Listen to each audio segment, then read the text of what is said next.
Hello, Canucks fans, and welcome back to another episode of the Canucks Conversation, delivered to you by the great folks at DoorDash. You can use promo code CONVODD, capital C, capital D's, Ding all dong. one word, CONVODD. That will get you 25% off and free delivery with your first order with the DoorDash app. Does not get much better than that, folks. My name is Dave Guidrelli, joined as always by the man who built the place. Our technical producer is Alex Allard. I didn't even say your name. I just said the man who built the place because people know who you are already. Chris Faber, Dave Guidrelli. As I said, our technical producer is Alex Allard.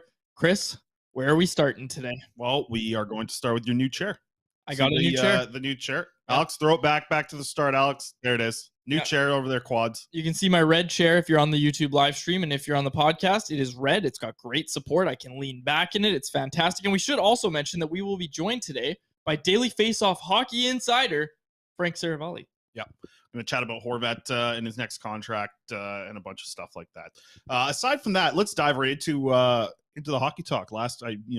Nobody was whining about it. They didn't mind the baseball talk. Well, hold on a sec. Okay, here we go. Well, because I just wanted to mention, shout out our listener Moody on Twitter. Shot me a message and mentioned that there were some weird spikes in the podcast audio. We found the fix right away, so we're really happy about that. The fix is coming, and it's probably going to be in these two episodes, but we might have trouble till the end of this week, but it shouldn't. So we'll see exactly what happens. We're going to try and get all of them. We basically have to catch them manually right now. But then starting Monday, it's going to sound better. Yeah, exactly. The whole feed might even sound better. Well, it should. I'm just going to see if I can record audio only for the podcast, and then we don't have to pull it off of here and the video and all that stuff. So yeah, people don't really care, but it's just no more spikes. Hopefully not. I'll try and manually take them out if you're listening to this in a podcast here. But I want to start with the Abbotsford Center. Let's do it. Blast out there at the Abbotsford Center. You know I love it out there. I'm rolling up. I'm hugging the security people I haven't seen in forever. It's nice to see everybody, the same staff out there that was working a lot of the AHL games last year. Shout out to Marcel. He's my guy. He's a security head over there in the press area. So shout out to Marcel. Good to see him. He's going to Japan soon, he said.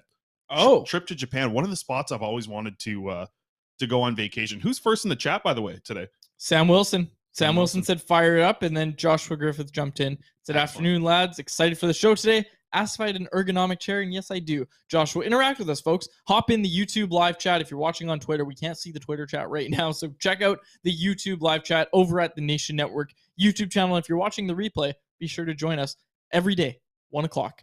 No show on Thanksgiving, but we'll be back at it on Tuesday, and of course, we still have a show tomorrow, Friday. I got dinner on Monday. Are you doing a Sunday or a Monday? Sunday. We're Sunday dinner. Sunday. Yeah. I'm going mini golfing on Sunday. With the family? Nope. The fiance and I date night. Going out date night. Don't get a lot of date night, especially when the season gets going. So we're going to that. It's a new mini golf place. It's made. All the holes are made like landmarks throughout Vancouver. Where is it? I don't know. Somewhere in Vancouver here. They got Science World hole, maybe a PNE hole. Maybe. I know they have a Science World hole. I know that for sure. So we'll see about that. I don't know. Post some pictures. How many Vancouver landmarks can you name? I just going off of what I can see out here. There's what's that? Olympic Village? No, that's not. Olympic Village is behind you, south. Wherever the cruise ships come in, that's something, right? Canada Place, right? That's right. Yeah, Canada Place. Attaboy. That's a big one. Stanley Park. Let's go back out to Abbotsford, but not about you hugging security guards. Abbotsford Center. Small little crowd. It was loud. Even there's one point, I think it might have been off like the opening face-off with it was the ceremonial face-off there between Horvat and McDavid, and the crowd, it's low. It's in there. There's not a lot of people, and the loudest, like, McDavid, you suck! Like, when it's like dead quiet, they were getting into it. Look at this. Alex, unprompted, pulls up the picture. Look at the play. It looked beautiful out there in Abbotsford last night. Yeah, you should have seen the live stream. Well, I did. Yeah, I'm lucky I didn't. Look at that photo there. Look at the colors out there in Abbotsford. It looks beautiful. That's a nice little rink, and it gets loud in there. They had the wave going at one point. I should clarify, when I say the live stream was bad, I don't mean that it was like Batch or Randeep who were on color. Randeep was on color, and Batch was on play-by-play. It wasn't their fault. They were just dealing with a very spotty stream, and there was no audio at the start. And so everybody probably had I know I did, had their TVs cranked to like 100 because there was a little bit of audio, like you could faintly hear something, and then it just jumped to an interview with Curtis Lazar. So Curtis Lazar was yelling at everybody in their living room at one point last night. Okay, let's dive into that game because the Vancouver Canucks finally pull off a win here in the preseason. Excellent little 5-4 win. A very exciting, specifically the third period. Lots of fun in that third period. So let's just start off with the scoring. Niels Höglander leads it off, banging in a rebound off the left side of the net. Quinn Hughes fires a shot from the point. That one gets tipped down by Pearson, who I want to talk about a little bit. Really liked his game.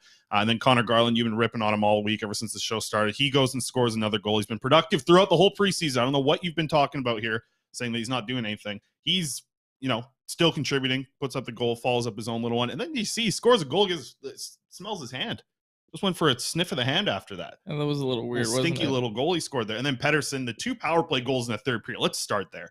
Okay. How beautiful is it seeing the Pettersson back in action? Obviously, the one-timer's a thing you're going to see so much of, right? You're going to see him obviously take that one-timer so often. But you know what I want to see more is just that. Get the puck on your stick, couple little stick handles, get close to the goaltender as you can while still being able to get a shot off, and just leaning into those wrist shots. Like, I think that's the part of Pettersson's game, specifically in his rookie season. That's something that we saw so much of, was that wrist shot. It has so much power. He does such a good job of leaning into it and just generating so much velocity. Man, it's so nice to see that on the power play. I kind of wish that we saw the wrist shot from Pettersson a little bit more. Like, I would love to see it when he gets enough space. It just feels like it might be a little tougher now that teams kind of key in on that. Is that the most dangerous thing? I think when other teams look at the Canucks power play, they see Pettersson's shot, and that's the thing they want to stop. So if he's able to get space like he got last night and get that wrist shot off, I hope we see a lot more of that this coming season, because that is lethal. A lot was made about Elias Pettersson's confidence last year. And I wrote this story, and I know it's not really news to anybody, but toward the end of last year, I just started asking his teammates about, hey, when he's on, what is it that you're noticing other than putting up points? And the answer was really common. There was, drawing penalties was something one player said.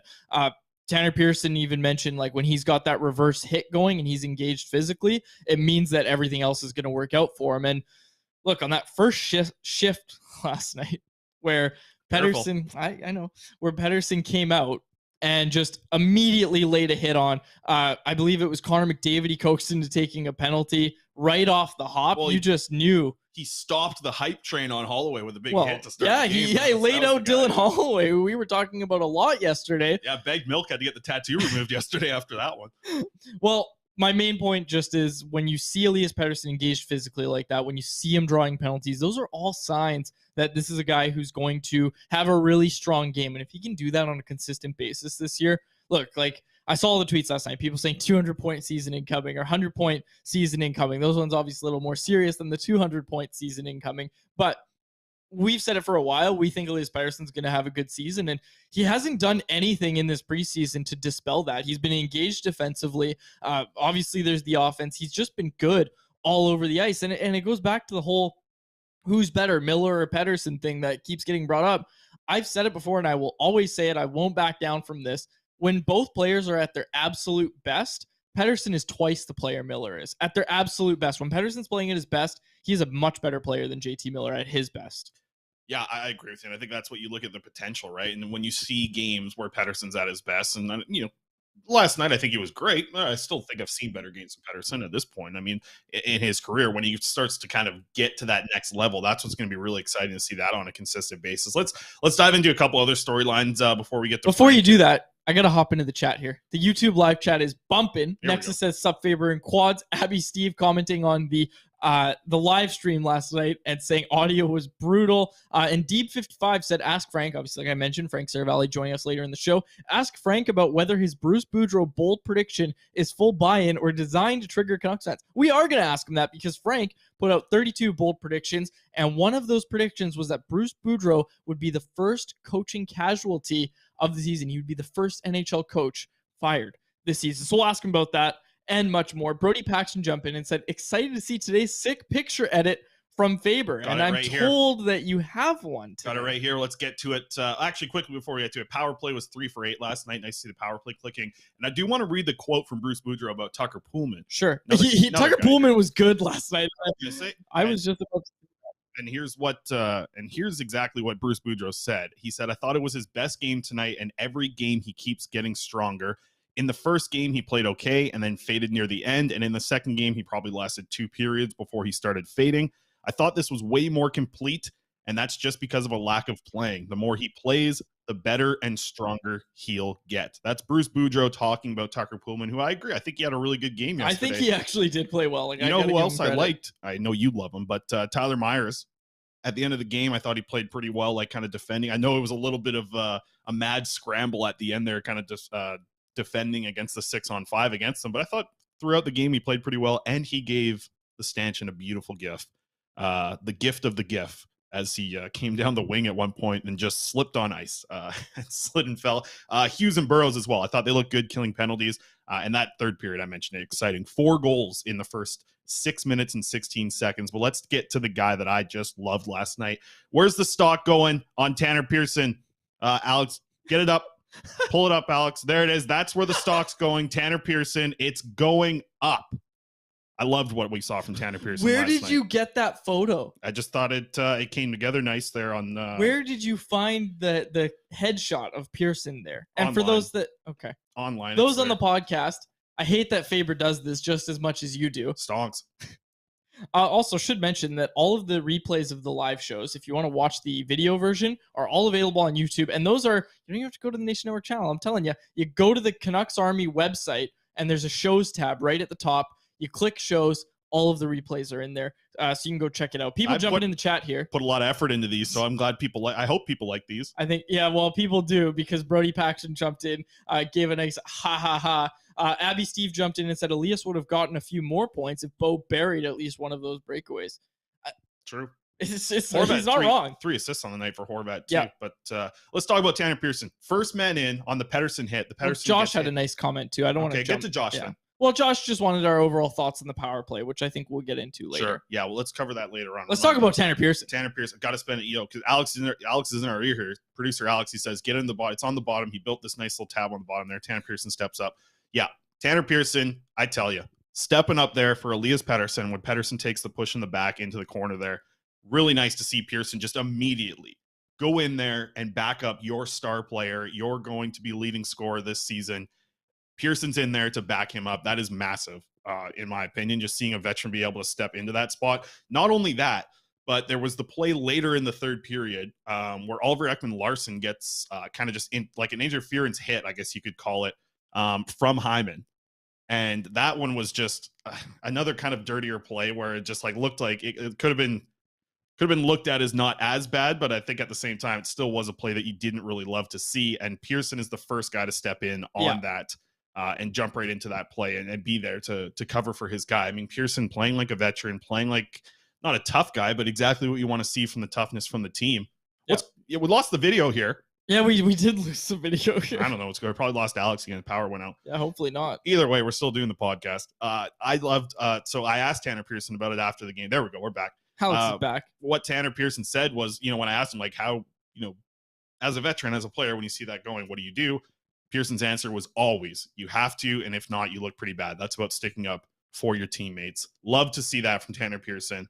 And I tell you, like he, especially on the Pettersson hit, he's just flying right in there to go get it and cover for his guy. This is the quote from Bruce Boudreau. You can read this one. I've been reading and talking too long here because I got excited. Like, I'm not saying this is the best game I've ever seen from Tanner Pearson, but this might be the best mood that I've ever had about Tanner Pearson after watching a game. I loved what I saw last night. So Bruce sticking up. Bruce Boudreau and Tanner Pearson being the first man in last night. I would hope it shows everybody else what you have to do to protect your team, and Pearson did it. And you know what? I'll take those penalties all night long. When you're out there and you're playing for your team, no matter what the situation, that's great news. And he did it, and he did it willingly. Now, I saw some people on Twitter, and I know we didn't want to get into this too much because we don't know how warranted it is, but people were pretty upset with Bo Horvat in both of those sequences. Like, you got Pearson jumping in. I think you mentioned that on the Hyman one, Horvat went off for a line change. Again, don't know how warranted this criticism is, but I did see it on Twitter last night, so it has to obviously get discussed on the show. People weren't too happy, and I got to even say, on the Pettersson one, Andrei Kuzmenko was jumping right in there, right next to Pearson. He was right in there, and obviously Horvat came in a little bit later. Alex. But bring me up, Alex. Yeah. Full screen me. Here we go. This is about? Daniel Wagner here tweeting this out. Oh, this the is the video of it. Just Pearson immediately. Yeah. Immediately when you see your player, when you see Pettersson take a hit in the back like that, look at immediately. Pearson's right in there.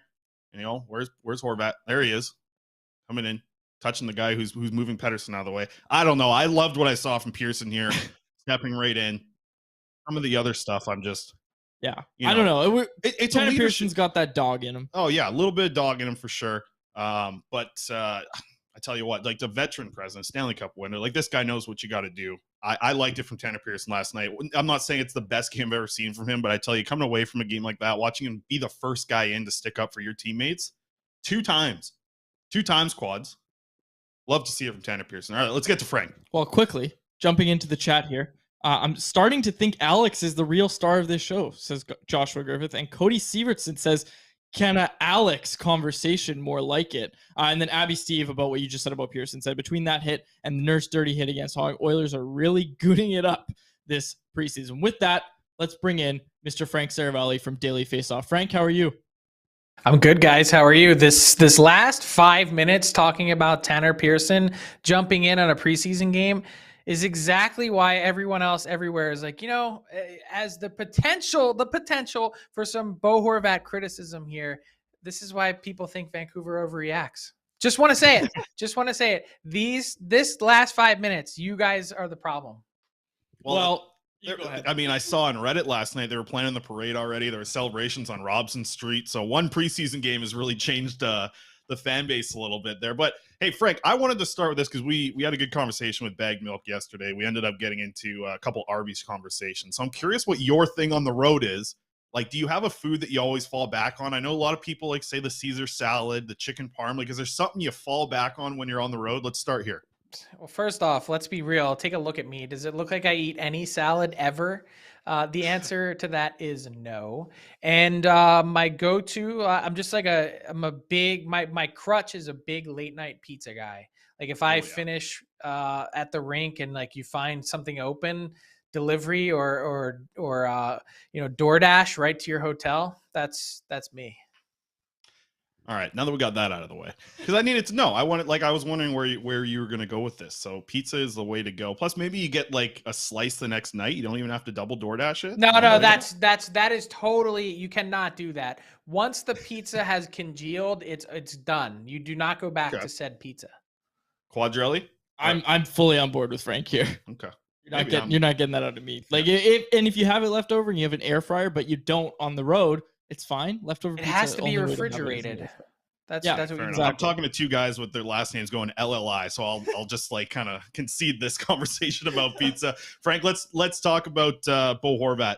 Interesting situation for him, especially with the offseason that happened with JT Miller getting his contract extension here now with the Vancouver Canucks. Puts an interesting situation here around Bo Horvat. I guess kind of like I'm curious to get your thoughts. You obviously gather a lot of information about this. What can you project something like Bo Horvat's next contract looking like? It's really hard to project. I mean, I don't have a crystal ball, and I think there's probably some flexibility in terms of how they get there. Because I think at the end of the day, the real question is, what are the total dollars that are going into my pocket? And Quads wrote something earlier this week about a conversation that I had on Sportsnet Radio about the Horvat extension. And I think when you look at maybe the initial volley that went towards the Horvat camp from the Canucks being a comparison to Ryan Nugent-Hopkins, 8 times 5.125. I think when you first hear that, you scoff at the notion of it. One, because it's an AAV that starts in the 5s, and two, because Bo Horvat is, I think, in a lot of people's view, not only a way more complete player, but a way more impactful player on most facets of the game. And that's, again, not to knock RNH or anything like that. But what I will say after some further consideration this week is I could understand at least where the Canucks might be coming from in a total dollars basis, right? Like that gets you to 41. If you're thinking that Bo Horvat really should be closer to 7 times 7, and that's at 49, well, how do you find a way to bridge that gap? And what is the acceptable total dollars? Because then the Canucks need all the help that they can get making the format work to be beneficial to their cap. So that's really where I think things stand. I think there was probably some hurt feelings that had occurred after that, because I think Bo Horvat looks at it and says, I'm head and shoulders above RNH in this league. I should be getting a lot more. On the open market, is Bo Horvat above JT Miller? No. Okay. My next question for you, Frank. So with Bo Horvat, we've kind of looked at it and we make a lot of comparisons from the JT Miller situation. And are they comparable?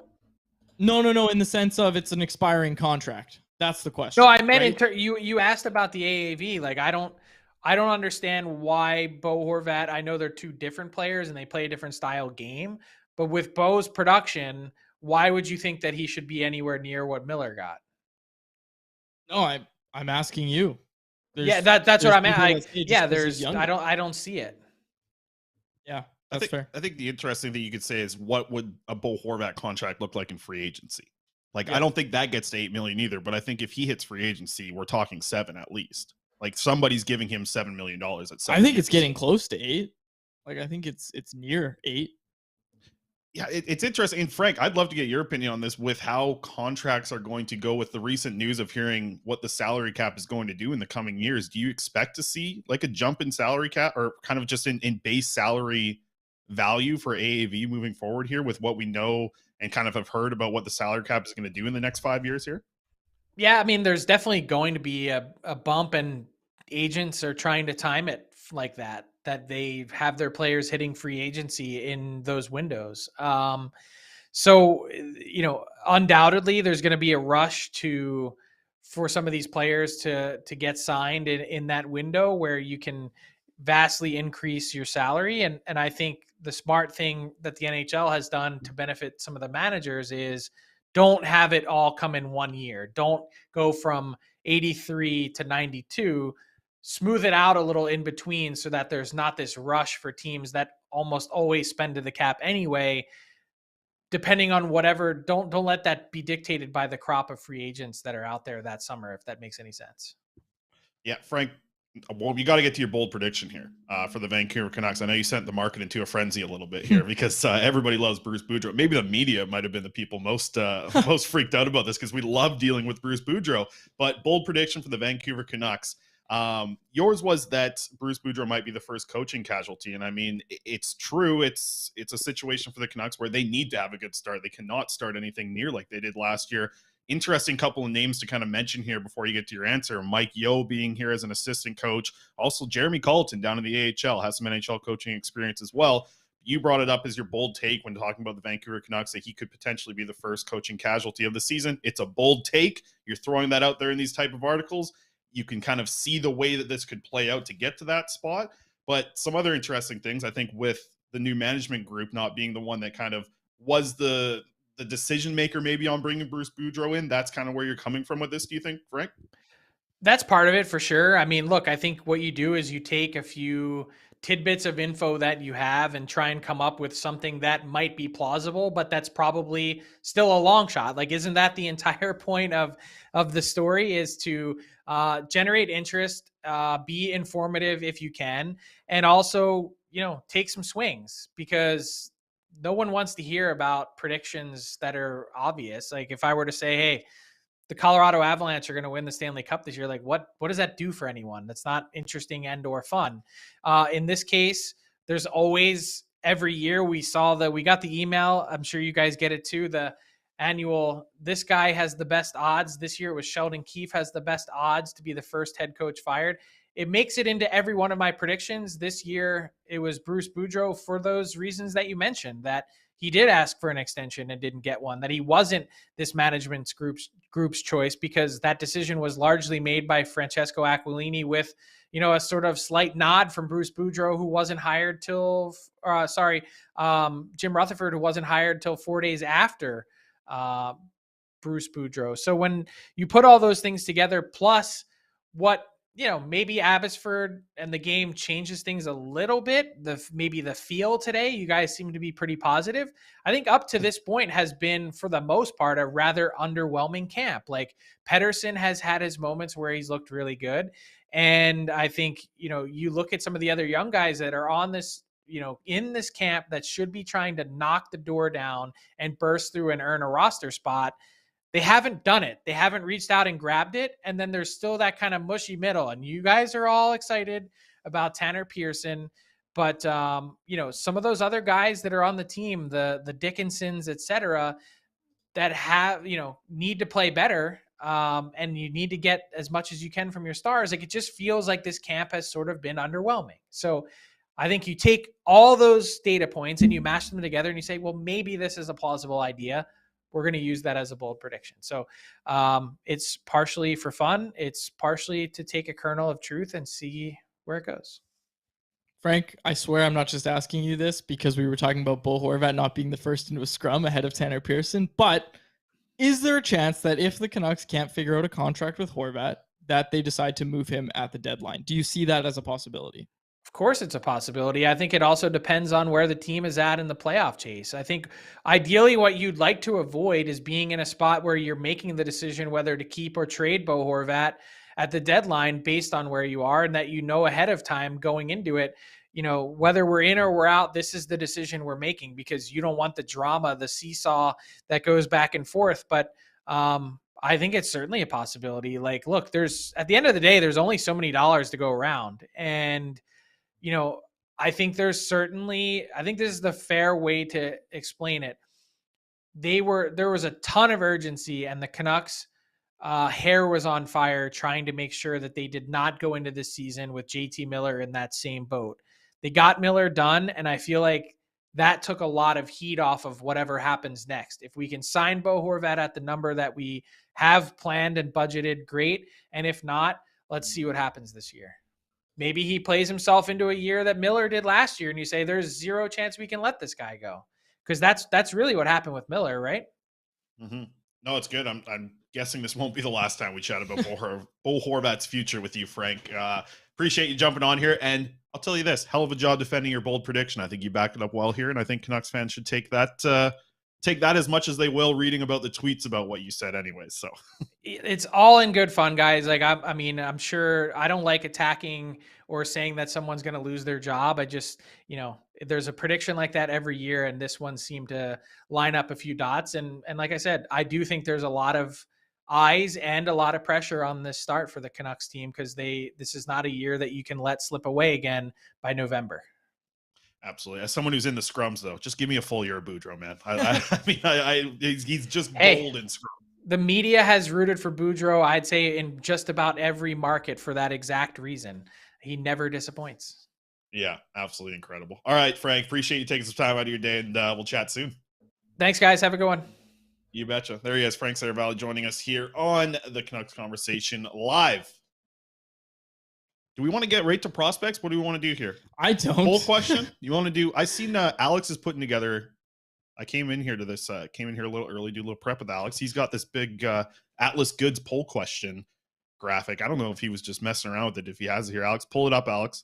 Or if he's got it. Only if you got it. Otherwise, there we go. So he's got to vote again. We got to watch you live vote. Who do you think? Our poll question brought to you by Atlas Goods.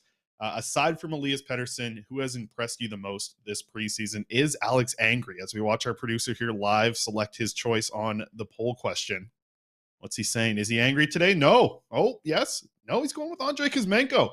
Quads, give us the Atlas read here. CC50. Atlas Goods poll question. Go to atlasgds.com. Use promo code CC15. That'll get you 15% off your first order of pop rinds. You've heard us talk about them before, folks. The best fresh pork rinds straight out of your microwave or air fryer. They are the perfect zero-carb snack. They've got protein. They have in different flavors. What more can you want? You put the popcorn seasoning on there, and boom, you're set. You can do whatever you want. Website, you flip it right on the back like that. Yeah, it's really cool. They have a very nice website. Even if you don't buy anything, go to atlasgds.com. People are scared to have pork rinds. I tell you, it's they're delicious. They're different. They're fresh. They're different than any pork rinds. These come in, they look like little pellets. I don't know. Can you scroll down a little bit, Alex? What do you got here? Some pellets, some pictures of some pellets? Anywhere on that website? I don't know. The pellets, though, they come in these little, and then they blow up in the air fryer, microwave, whatever you want to do. That's what they look like after. They're fresh, pretty sweet. Hot, good stuff. Yeah. So, good to know that producer Alex isn't angry as well. I think that will be a big tell for us every episode. Did we find the pellets? Did you see the pellets yet?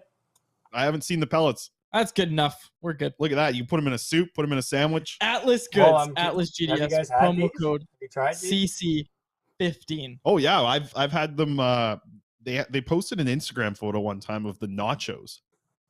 So you make the pop rinds and you melt cheese on them. You dip them in sour cream, salsa, queso, guacamole. What else? Pico de gallo.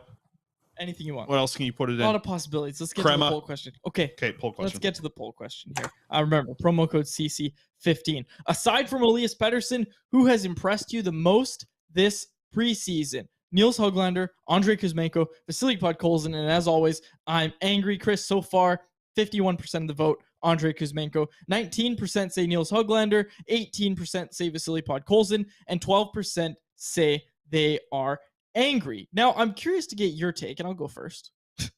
Because... You know how often you do that? Yeah. You're like, hey, what do you want to talk about? I want to talk about this. And you just go... Well, that's how I roll. I fair. want to talk about Vasily Podkolzin because I think Vasily Podkolzin has impressed me the most, and I think the reason I was impressed the most is from that 7-2 loss to the Edmonton Oilers. I've talked about it before, and I keep talking about it. That performance in Edmonton was exceptional from Vasily Podkolzin. He looked, what I was talking about earlier about how Elias Pettersson came out and was just on one to start the game. That's how it felt with Vasily Podkolzin in that game in Edmonton. So I'm going to go with Vasily Podkolzin here. And sorry, someone in the chat here said those pop rinds have to be terrible, laughing emoji. No, we wouldn't lie to you. Like, no, I try. They're legit really good. I'll bring the bag out tomorrow. We'll bring the bag out. We'll eat them live on air. And Abby Steve got his vote in, said definitely Kuzmenko. Yeah, two interesting situations because it's like with Vasily Podkolzin, a lot of people are expecting a big year for him. I mean, this is the year where he takes a big jump now that he had his rookie season under his belt. For Kuzmenko, a little bit of a different situation because he's a player who's obviously coming over from the KHL. We haven't seen him in the NHL yet. So I think, yeah, the expectations were different for both players. But to me, I'm in the Kuzmenko camp. I think that he has looked as advertised, if not better. Like, I think he is moving the puck well, handling the puck well to a level that I expected, but now he's kind of exceeding those expectations a little bit, which I'm excited about. Huge. This isn't to take anything away from Niels Höglander that we didn't pick him because he's had a good preseason too. Like, he's impressed. I think he's impressed everybody this preseason, especially when you consider where he was when he came into camp. Okay, let's get to your little prospects report here. What do you got for us? I got a bit. No, let's quickly. Let's go right to the prospects report. My guy here, John. No, why'd you say no to me? Well, I was gonna say we got an injury update. We'll get to that at the end of the show, though. Tyler Myers day to day. There, I did it. No, we got lots more from that. Bruce was asked a million questions last night. Okay, Jonathan Meinenberg, he played 19 minutes, 11 seconds the other night in the Allsvenskan. Jump over to it here. Here we go. 19 minutes, 11 seconds. He put up his first assist in the Allsvenskan as he set up a play here, banking the puck up the boards, sending it up to the forwards here. Nice little play here from him. Nice little bank pass. Sets it up. First assist for him in Allsvenskan. He's loaned to that team, Mora IK, which I got more stuff on the IK stuff later. I'm going to get to that in a little bit here. But that's a good start for our guy, Jonathan Myrenberg. Big fan of what he's able to do because he's a right shot defenseman. Big body. Looked really good at training camp, or at prospects development camp. It was nice to see him in that role. And I tell you, you're looking for a right shot defenseman in the organization. At least you got one to kind of get excited about with Jonathan Myrenberg, who's still under 20 years old. The other guy, 22 years old, Philip Johansen. We got more on him as well. Let's take a look at Elias Pettersson, though. Right here. Boom. Elias Pettersson playing in J20 League. What a rip here from Elias Pettersson. He walks the line, as we know, left shot defenseman, third-round pick in the most recent draft. He got a really nice goal, put up an assist as well. Top corner, beautiful little shot from Elias Pettersson. Nice little update. He's not playing a lot when he's over in the SHL, and then, that's kind of fine. He was a seventh defenseman in the game today, actually, they played. So to see him get that minutes in the J20 League, he played 24 whopping minutes in this game. So really good for Elias Pettersson to get that chance. Connor Lockhart back in action as well with the Peterborough Petes. He's leading the OHL here. I can come back now on the camera here. He's leading the OHL right now in scoring, and he's back in action tonight at 4 o'clock. Any thoughts? No. Josh Griffith jumped in the chat and said, talk about Yanni Yermo. Has Yanni Yermo done anything? Nope. Hasn't played this week. Well, we talked about him. I got another one too. Philip Johansen, who I've talked about a lot. He played again this morning. 3 shots on goal. Nice for him. 21 minutes and 38 seconds in SHL today. And Alex, you can pull this up. We had listener of the show, Mitchell20, who's in Vakwa, Sweden. He went to this game. Shout out to Mitchell. Mitch20 on Twitter. He went to this game here. We got the image here. It's somewhere in here, coming up here in a minute. Look at that. Listener of the show. He's there at the game. So checking out Phil Johansen firsthand over in Vakwa. Looks good. That's the old, that jersey there. That's where Elias Pettersson used to play, right? That's right. Yep. You there, Quads? Okay. Yeah. So yeah, shout out to Mitchell there, listener of the show. Sent me a message today. Lucas Forcell, he didn't dress for Farjestad today. In their SHL game. And then I want to clean up this IK, BK, HK hockey thing for these European teams. And Alex, we'll get you to pull this one up here pretty soon as we got the quad sleeper cam coming up right now. He doesn't even see it. He missed it. Perfect. Nice job, Alex. People in the chat hopefully saw that. All right, let's move on to the YouTube comment here that we got yesterday, clearing up the whole BK, IK, FC thing. This is from James Kutney. We're going to say fact checking me here. So Faber, Mora IK or Mora IS Hockey Club is similar to that of Toronto FC or Toronto Football Club. So if you just say Mora, no reference to hockey, it could come across as confusing, which I believe this is what happened on Twitter, because I'm talking about people scoring goals for Mora. Then I got all these people commenting. They're probably just searching up Mora. That's what caught people off. So now we got it. Don't have to do it if you're talking about it. He said, but no worries. Your topic is already on hockey, so we know what you're talking about. Thank you to James on the comment of the video yesterday. So that's all I got for my prospects report. I hope the chat saw your. I don't think the chat is enjoying it. I looked after because I have the feed on delay right next to me with the chat open. That was good. And you put Addison Ray in there, which is very, very funny. That's nice touch. That's our graphic there. Was yeah. All right. Okay. Let's get to our injury report first. Injury report? Sure. Go ahead. So this is everything that Bruce Boudreau told us yesterday. I wrote this down on a list here. I want to make sure I get all this right. Brock Besser has been skating. Skating hard, as Quad says. Ilya Mikheyev, he's had 2 skates. Is he skating hard? No. I don't know. So I don't know. I shouldn't actually say that. I shouldn't joke. I really don't know. He's not skating hard. Dermott is not skating at all. No update on Travis Dermott from the coach. JT Miller and Thatcher Demko's absences. Yeah. Did I say that right? Yeah. Pre-planned. Yeah, pre-planned. They weren't supposed to stealing your thunder. No, it's fine. They weren't supposed to play yesterday anyways. People were worried. They saw him in the morning skate. See him on the lines. Where's Miller? What's going on? Hip surgery? Nope, nothing. Don't worry about it. Miller's going to play in the Canucks game tomorrow against the Arizona Coyotes. I like giving Spencer Martin that start. I do. And I know he didn't do great, but I think that's why you needed to give him the start. You need to give him a chance. He's looked good now, it's for I tell you that.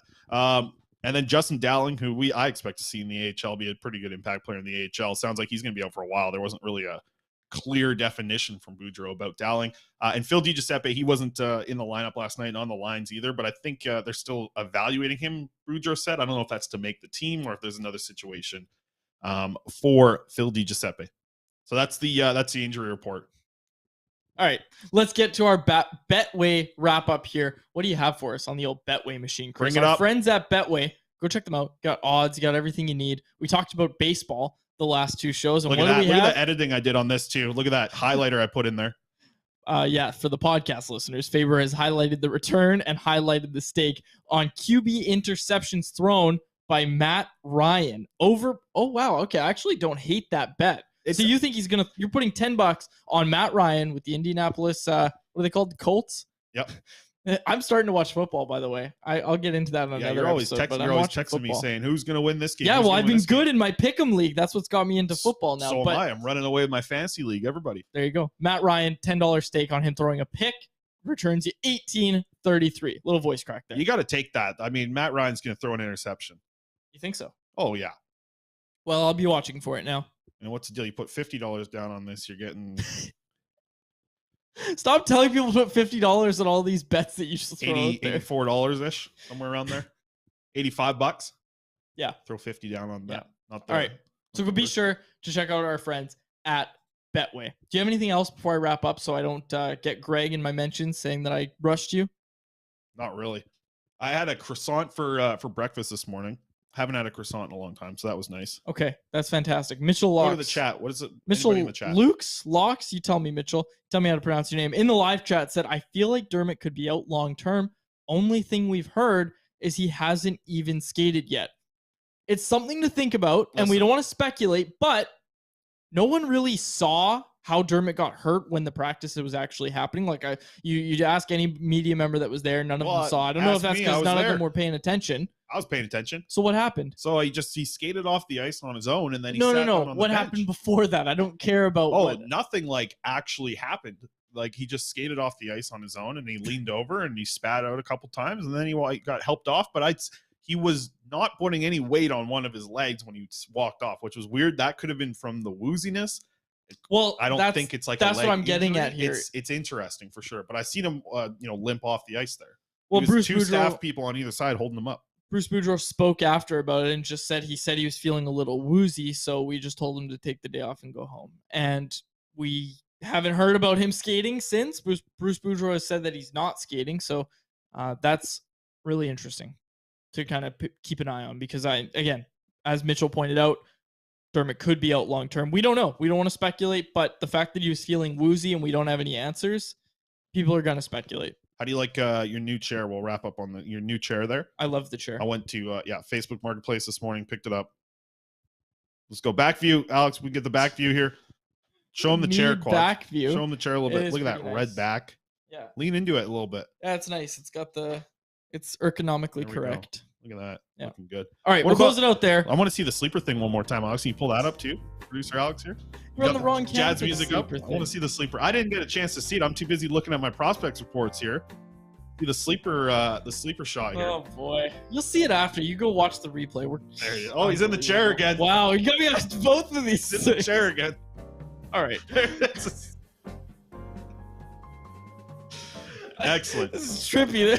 Producer Alex is going to have a highlight reel from this show to get a raise coming soon from Nation Network. Excellent stuff. Right, we'll close it out there. For my co-host Chris Faber and our technical producer Alex Allard, my name is David Quadrelli. Thank you so much for listening to another episode of the Canucks Conversation. Go Jays, baby. Go Jays. Woo! Thanks for listening to Canucks Conversation, delivered by DoorDash. Hit the subscribe button to never miss an episode. How about keep it to a thank you, Jim?